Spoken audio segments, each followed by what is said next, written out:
It's been 154 days. Let's see what we've got.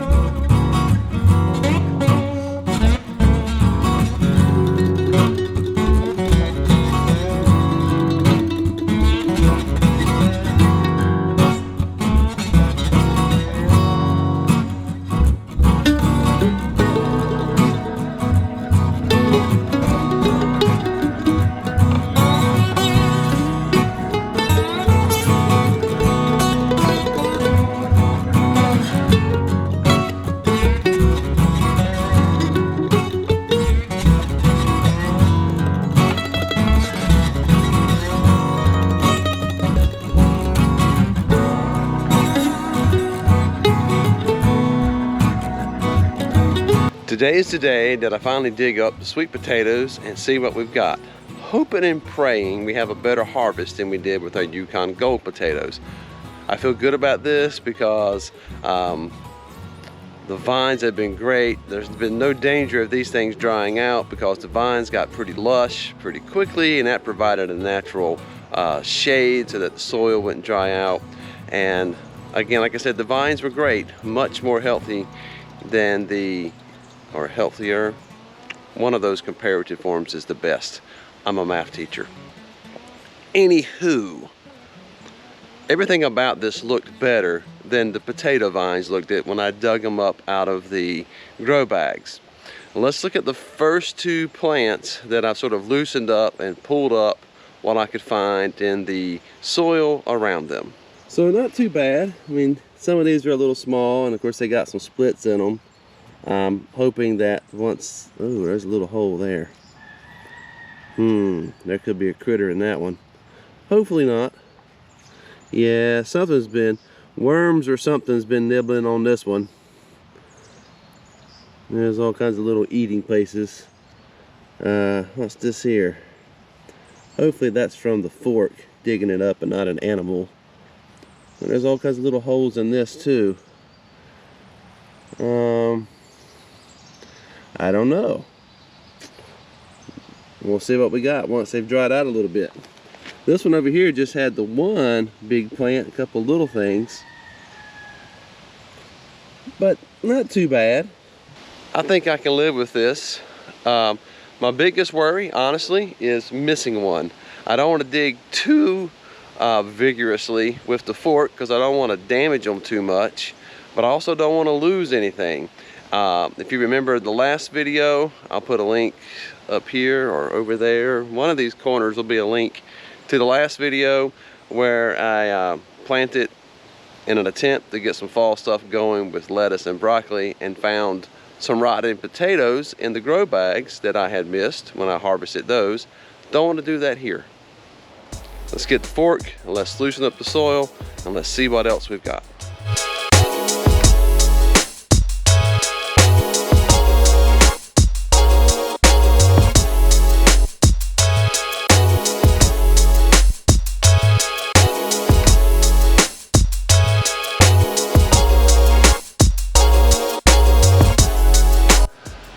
Alright, let's see what else we've got in here.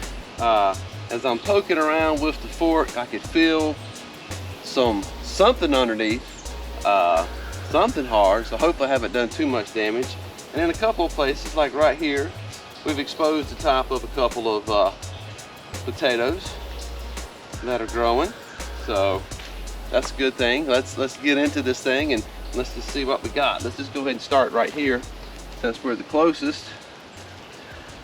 Like I said at the beginning, it's been 154 days since I planted these. Ooh, okay.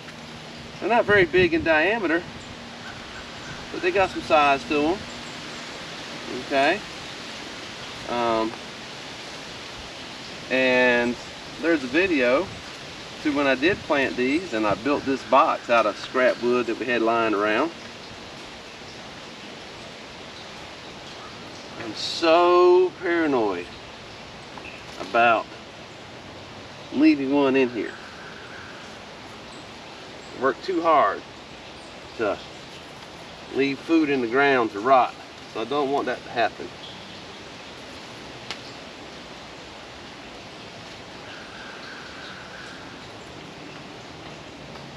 And this is my first time growing sweet potatoes. So I guess there's probably going to be a bunch of little things like that in here where the roots have sort of shifted off and growing little things. But what if there's something bigger on the end of that? You know? That's part of the whole learning thing. But I think that pretty well covers this particular vine.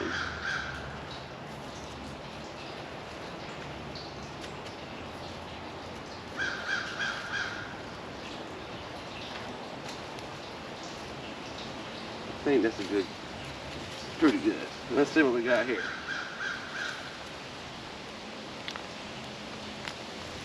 All right, that's looking good. Ooh, that's a nice good size one. Like that, like that.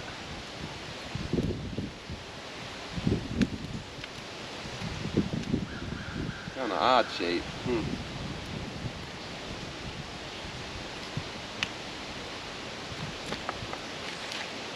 Let's break these off.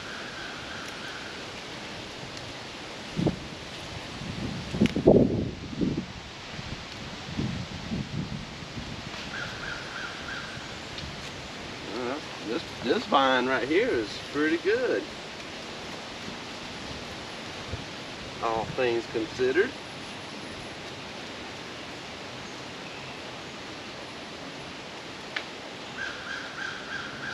Are there any other friends down here hiding away?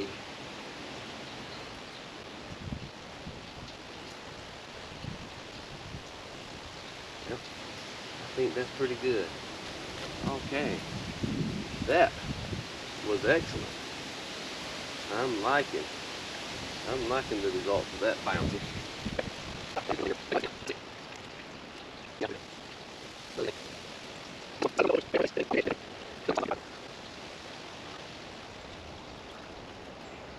No looser than this soil is underneath here.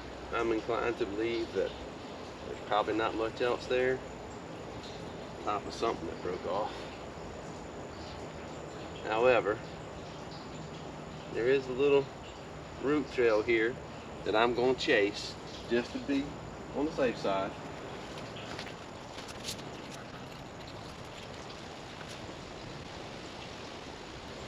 Nah, nothing there. Oh well.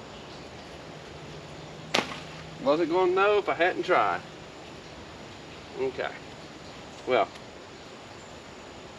that one, not so good. Can't hit a home run every time.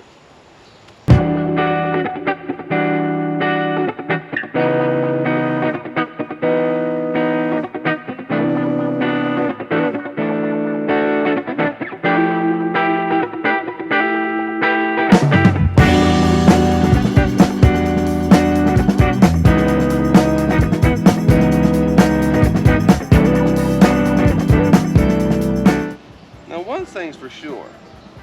This is okay in this lab experiment, this labored way in which I'm doing this.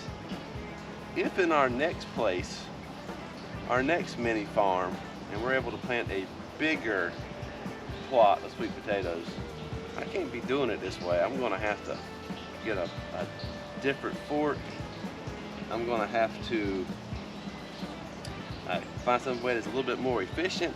And I'm going to have to be willing to sacrifice scuffing these things up, because I can't be digging up potatoes by hand in a plot that say, well, this is 4 by 10 or 4 by 8. I forget how big I made this thing. I think it's 4 by 8. But my goal would be to have like a couple of rows that are this wide and, I don't know, 40, 50, 100 feet long. That's a lot of hand digging, so that's not going to work. But we got time to figure that out. We don't have that piece of land yet.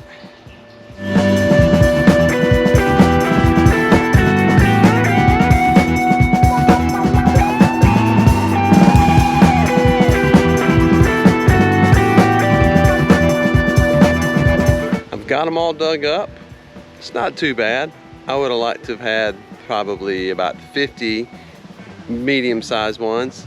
All things considered, the way everything else is going this summer, I'll take what we've got. Here is our harvest. Gonna let it sit out here today. This will get a little bit of sun, let them dry out a little bit before I put them in their curing place. This one right here is amazing to me. This is at least a foot long, but it's one of those that decided it would grow horizontally and the root just decided it would swell up. I'm going to give these things a chance to dry out.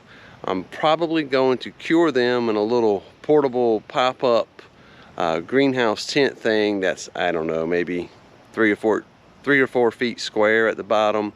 Probably set it up on the back deck. Need to see how well it does in terms of maintaining some temperature. I'd like to find a way to keep it about 85 degrees in that thing. Don't think that's going to be possible because of the lack of sun that we get here due to all these trees, but we'll see. I may do something a little dangerous, don't know yet, and perhaps put it maybe inside with a small space heater in it just to keep that temperature up without, of course, without baking it. We'll see what I come up with.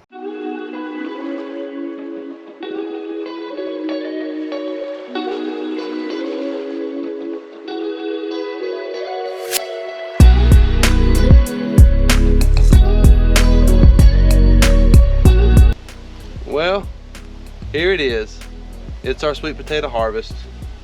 I set up this little greenhouse tent thing that I bought several years ago, and just set it out here in the back deck, and after about 15-20 minutes it got really warm inside, so I felt like it will work for curing our sweet potatoes.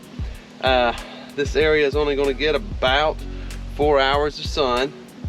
We'll see how well it holds its heat tomorrow morning after they've been sitting here all day. With that in mind, let's go ahead and close this thing up to store the heat. We're going to let them sit in that greenhouse for about 2 weeks and see how they cure. After a couple of days, if I don't feel like it's maintaining the heat like I need it to, or not like I need it to, like the sweet potatoes need it to, which I guess it's like I need it to because I'm eating them.